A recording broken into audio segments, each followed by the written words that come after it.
So many people on the pursuit of excellence strive to be perfect.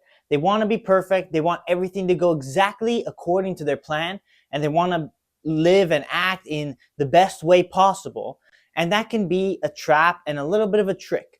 In life, you're never going to be perfect. Perfectionism is a terrible trait. It will lead you to destruction. It will lead you to like overworking yourself, burning yourself out on this pursuit to trying to be perfect. You have to understand, right? You have to understand that no one's perfect. Not one single human is perfect. There was only one human that walked this planet that was ever perfect, and he was part God. His name is Jesus. He is the only human that was actually perfect. And it was his godly powers that allowed him to be perfect, and because of his promise and sacrifice for each and every one of us. But no one is perfect. Not one single human who actually is full human is perfect. And you have to understand that. It's okay to make mistakes. It's okay to fall short. It's okay to fall into temptation, to fall into sin. Nobody is perfect. But it's just about focusing on doing better. You're never going to reach true perfection in any craft, in any skill. You're always going to keep learning. You're always going to find new things to grow. There's never a point where you actually reach perfection. It doesn't exist. But you have to focus on doing better. Just doing a little bit better each and every day. Perfectionism is, man's ultimate destruction, because it is this, this idea that it's like you reach a goal, or I don't know, you reach a certain level of skill, then you want more. You see someone else that does more than you, so you go and do more.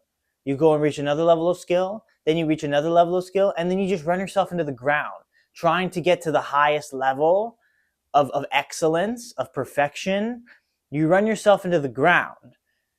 When in reality, you could have just, been, relatively content at the level you're at and slowly build yourself up rather than going this extra mile to try and be perfect. Let's say you're writing an essay, right? You're writing an English essay for a project in school, and you write the essay, so, and then you read it over, you hate it. So you delete everything, you write it all over again. You still hate it. So you delete it again and you write it all over again. That this is what you're trying to do when trying to be perfect. You cannot let perfect be the enemy of good. That is a real truth to life. Perfection is the enemy of good. When it's a good job, you write that essay, you can see, okay, there's a couple mistakes, so let's fix the mistakes. It'll be maybe like an 80% mark. That's good, right? You don't want perfection to be the enemy of good. Sometimes you seek perfection and you actually make it worse by seeking perfection. In the essay example, maybe your second draft is just worse than your first draft, and then you're in this cycle of having to redo it over and over again, rather than just making some small adjustments and then submitting it, which would be like an 80% mark. That's just an example, but it kind of applies everywhere. If you seek to just be perfect, you might actually even lower the quality of your work, lower the quality of your skills. That's why perfection can be the enemy of good, because you seek perfection, and not only have you burned yourself into the ground, but you also have actually lowered the quality of your work. So if you have a good body of work, or whatever skill you have, or whatever pursuit you're on, you're in a good moment, you do a good thing, you set a standard, you've hit the standard, it's good. There's no need for perfection. You need to practice imperfection. Imperfection, being an imperfectionist. Instead of being a perfectionist, making sure everything's perfect, be an imperfectionist. Look at the things, seek to not be perfect, because that means that there's places for you to grow. You can actually recognize it, look at it, and grow in a healthy way. And seeking to be imperfect means that, you leave the work as is. You leave that essay as is. You leave that art piece as is. You're painting an art piece. It looks good, but you're like, oh, I can do better. So you do it again, right? It's the same cycle. Maybe you don't even have to redo the whole thing, but you spend so much time editing and tweaking that you've ended up just making it worse. Whatever the body of work is, whatever the pursuit, whatever the skill is, in honing your skill and on that pursuit to greatness, to excellence in this world, you gotta not focus on perfection. Be an imperfectionist.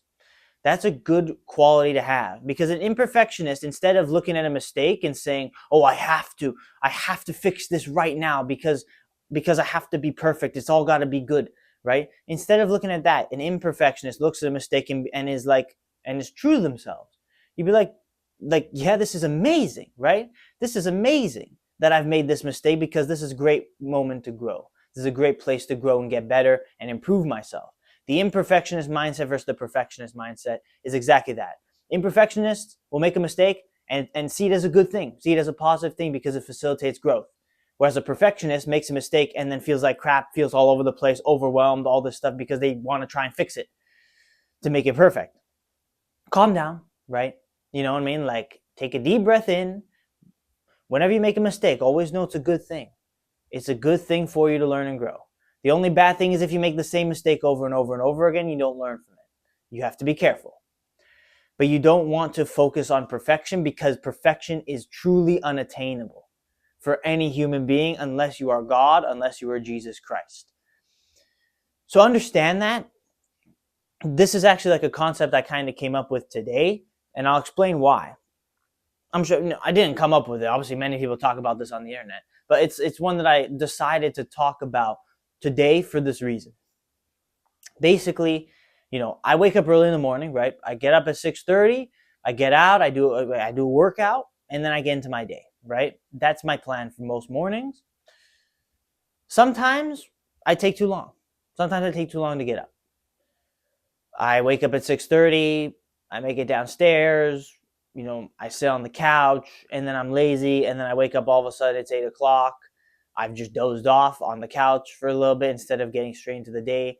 And all of a sudden it's 8 o'clock, and I'm only starting the workout at like 8 or past 8 and finishing the workout closer to 9:30, which then obviously, makes me late for my job and makes it so that this podcast episode has to be like a super short and rushed thing.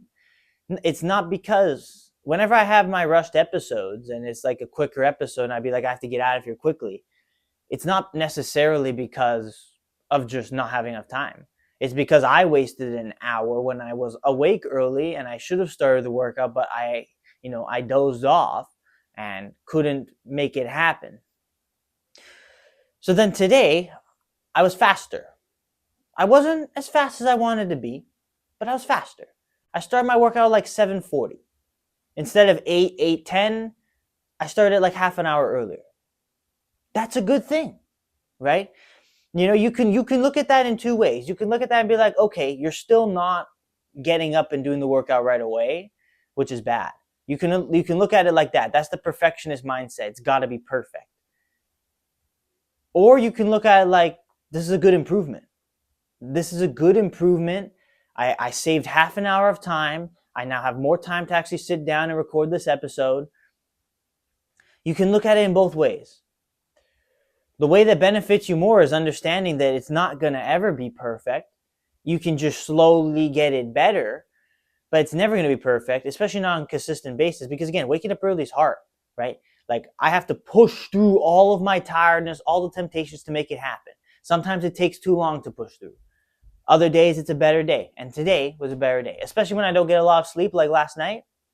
It was a much better day, and I look at it, instead of like overwhelming myself, overstressing myself by saying, it's just by setting this standard, this imaginary standard in my head, saying that, oh, this is still not perfect, so it's not good enough yet.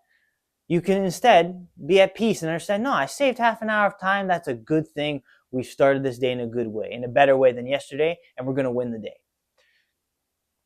That's a much better way to look at it. I know it's a little bit of a small, feeble example, because obviously there's greater things, bigger things in life that make more of an actual difference. But the kind of concept is exactly that. It's exactly what I've been talking about in this episode. That is the concept, and it is a good example to illustrate that.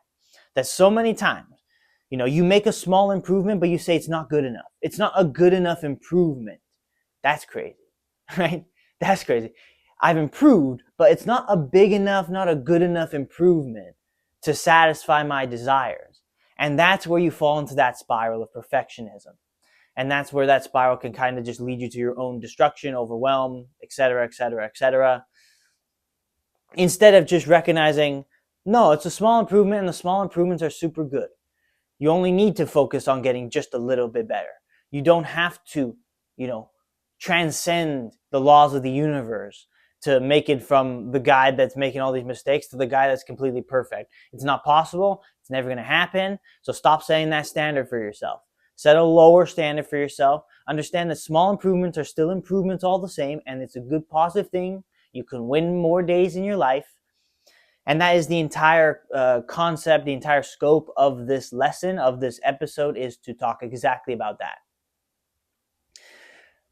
You can see everywhere people just kind of trying to be perfect, comparing yourself to other people, and then you're saying, oh, he's better than me, so you have to do better to reach that standard. That's the comparisonitis. It's a level of perfectionism because you're trying to be so much better to compare yourself to someone that's so much higher up than you.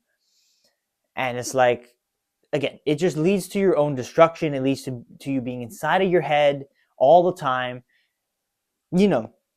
I think you should never be satisfied.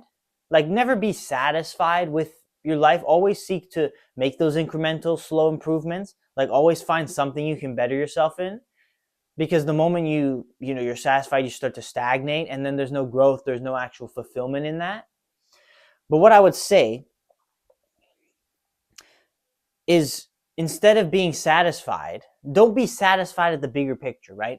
Instead of being satisfied at that, look at the small improvement and say, that's a good thing, right? Be content in yourself for the small improvements, and use that momentum and use that drive to push you further, to have you make even more small improvements and win more days. And instead of, looking for that big jump right away, it's not going to happen.